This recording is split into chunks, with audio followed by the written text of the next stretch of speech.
नमस्कार विद्यार्थी मित्रहो, दी पॉलिटिक्स चॅनलवर आपल्या सर्वांचं स्वागत आहे. तर विद्यार्थी मित्रहो, आपल्या परीक्षा MCQ होणार आहेत आणि MCQ परीक्षा ही एवढी सोपी नसते का आपण गांभीर्याने लक्षात घेतलं पाहिजे.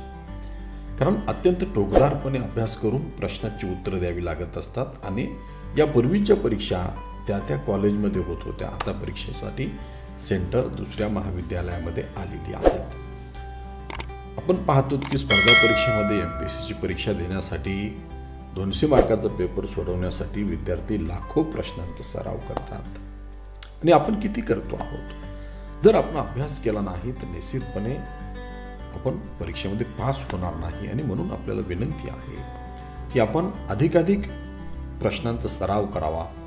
अधिकाधिक सिलेबस डोळ्यासमोर ठेवून प्रश्न कशा पद्धतीने येतील, कोणता पर्याय योग्य असेल, या सगळ्या गोष्टीचा सराव केल्याशिवाय परीक्षेमध्ये यश संपादन करता येत नाही हे आपण लक्षात घेतलं पाहिजे. तर विद्यार्थी मित्र पाहू, आज आपण BA थर्ड इयरचा वेस्टर्न पॉलिटिकल थिंकर्स हा जो 9वा पेपर आहे त्या पेपरचे काही MCQ कशा पद्धतीने येतात आणि ते आपण जो सराव केलेला आहे तो आपण तपासून पाहायला पाहिजे. या चॅनलवर नव्याने आला असेल तर चॅनलला सबस्क्राईब करा, अधिकाधिक विद्यार्थी मित्रांना चॅनल शेअर करा. तर पाहू विद्यार्थी मित्र हो, आजचा पहिला प्रश्न काय आहे तो पहिला प्रश्न आहे, अरिस्टॉटलच्या मते राज्याचा अंतिम उद्देश काय आहे. आणि विद्यार्थी मित्र हो, या प्रश्नाचं उत्तर आहे, व्यक्तीला सर्वश्रेष्ठ जीवन प्रदान करणे हा राज्याचा अंतिम उद्देश आहे. बाकी पर्याय वाचण्याची सुद्धा गरज नाही, हे या प्रश्नाचं उत्तर आहे. राज्याचं, कारण अरिस्टॉटल सांगतो की राज्याची उत्पत्ती ही गुड लाईफ प्राप्त करून देण्यासाठी झालेली आहे, सर्वश्रेष्ठ जीवन प्राप्त करून देण्यासाठी झालेली आहे. त्यानंतरचा दुसरा प्रश्न आहे, आधुनिक राज्यशास्त्राचा जनक कोणाला म्हटले जाते. आणि विद्यार्थी मित्र, या प्रश्नाचं उत्तर आहे मॅकियावेली. मॅकियावेली हा आधुनिक राज्यशास्त्राचा जनक आहे. अरिस्टॉटल हा राज्यशास्त्राचा जनक आहे, तर मॅकियावेली हा आधुनिक राज्यशास्त्राचा जनक आहे आणि म्हणून आपल्याला हे अचूकपणे उत्तर देता आलं पाहिजे. त्यानंतरचा तिसरा प्रश्न आहे, खालीलपैकी प्लेटोचा कोणता ग्रंथ नाही. आणि विद्यार्थी मित्र, आपण जर बारकाईने पाहिलं तर आपल्या लक्षात येईल प्लेटोचा द प्रिन्स हा ग्रंथ नाही.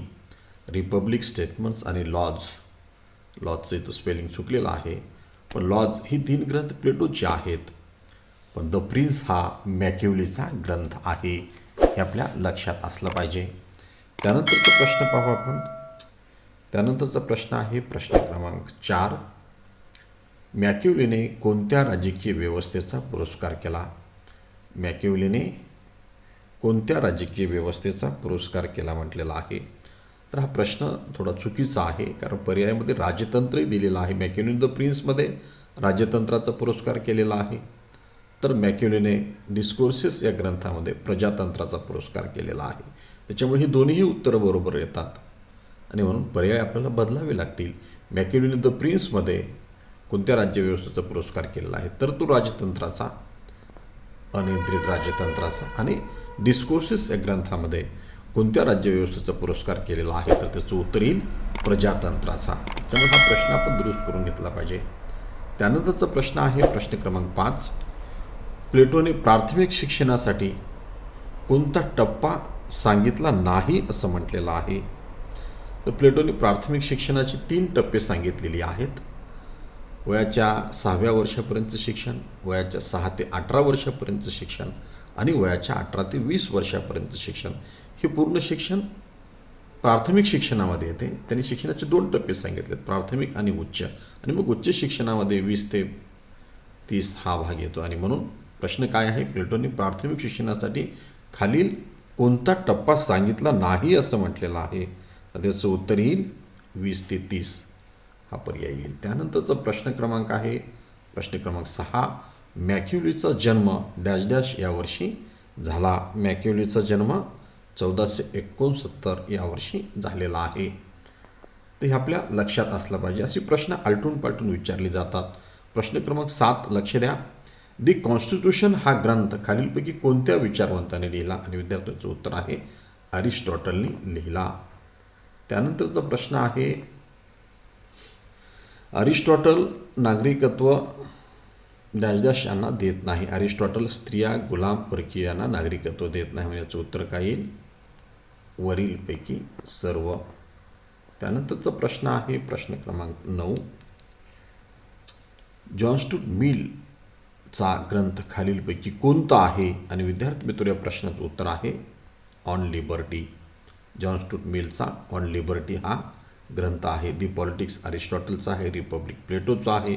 द प्रिन्स मॅकिवलीचा आहे. ही सगळी आपल्याला माहिती असली पाहिजे तर आपल्याला अचूक उत्तर देता येतात. त्यानंतरचा प्रश्न आहे प्रश्न क्रमांक 10. मॅकिवलीने खालीलपैकी कोणत्या राज्यशाहीचा पुरस्कार केला? मॅकिवलीने अनियंत्रित राज्यशाहीचा पुरस्कार केलेला आहे. त्यानंतरचा प्रश्न आहे प्रश्न क्रमांक 11. जीन-जॅक्स रूसोचा खालीलपैकी कोणता ग्रंथ नाही?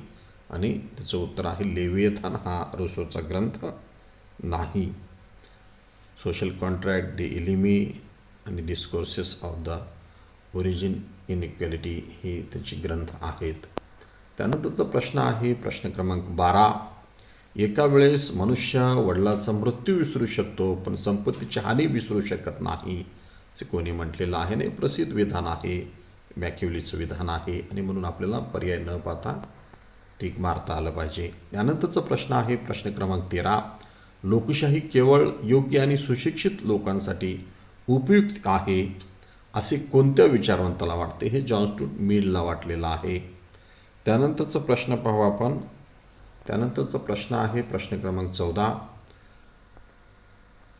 प्रजातंत्राचे समर्थन मॅकिवलीने कोणत्या ग्रंथात केलेली आहे? आणि विद्यार्थी मित्र प्रजातंत्राचं समर्थन मॅकिवलीने द डिस्कोर्सेसमध्ये केलेलं आहे. त्यानंतरचा प्रश्न आहे प्रश्न क्रमांक 15.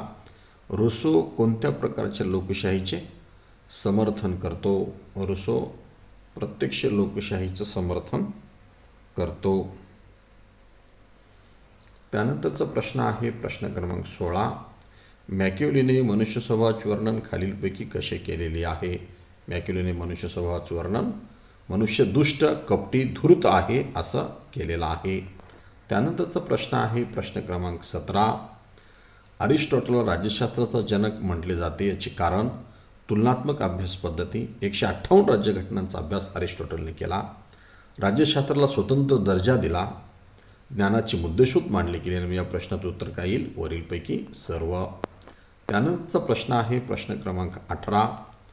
सामूहिक इहा ही संकल्पना खालील कोणत्या विचारवंताची आहे? आणि ही रूसोची आहे. सामूहिक इहा रूसोनी मांडली. त्यानंतरचा प्रश्न आहे प्रश्न क्रमांक 19. दासप्रथेचे समर्थन कोणत्या विचारवंताने केले? आणि दासप्रथेचं समर्थन करणारा विचारवंत अरिस्टॉटल आहे. त्यानंतरचा प्रश्न पाहू आपण. प्रश्न क्रमांक आहे 20. अरिस्टॉटलने कोणत्या राज्याच्या शुद्ध प्रकाराचे समर्थन केले? आणि विद्यार्थी मित्र प्रश्न लक्षपूर्वक पाहायला पाहिजे. अरिस्टॉटलने राज्याचे शुद्ध प्रकार आणि अशुद्ध प्रकार सांगितलेले आहेत. यामध्ये प्रश्न काय म्हटलेला आहे नीट वाचा. अरिस्टॉटलने कोणत्या राज्याचा शुद्ध प्रकाराचे समर्थन केले? तर याचं उत्तर येईल राजतंत्र, महाजनतंत्र आणि लोकतंत्र हे तिन्ही शुद्ध शासन प्रकार आहेत. निरंकुशतंत्र, धनिकतंत्र आणि झुंडतंत्र हे अशुद्ध शासन प्रकार आहेत. त्यामुळं प्रश्न चुकलेला याच्यामध्ये अशुद्ध शासनाचं समर्थन केलेलं आहे म्हणलं तर निरंकुश देता येईल. शुद्धतंत्र हे तिन्ही पण शुद्ध आहेत. त्याच्यामुळं हा प्रश्न आपल्याला समजून घ्यावा लागेल, टेबल लक्षात घ्यावा लागेल. आणि ते टेबलमध्ये काय आहे? लोकतंत्राचा अशुद्ध शासन प्रकार झुंडशाही आहे. महाजनतंत्राचा अशुद्ध शासन प्रकार धनिकतंत्र आहे. आणि राजतंत्राचा अशुद्ध शासन प्रकार निरंकुशतंत्र आहे. आणि हे राज्याचं चक्र असं फिरत असते. राजतंत्र शुद्ध शासन प्रकार आहे, त्याच्यानंतर निरंकुशतंत्र येते. निरंकुशतंत्रातलं लोक कंटाळतात तेव्हा महाजनतंत्र येते. आणि मग महाजनतंत्राचं रूपांतर पुन्हा अशुद्ध शासन प्रकारात होते. त्याला त्यांनी धनिकतंत्र असं म्हटलेलं आहे.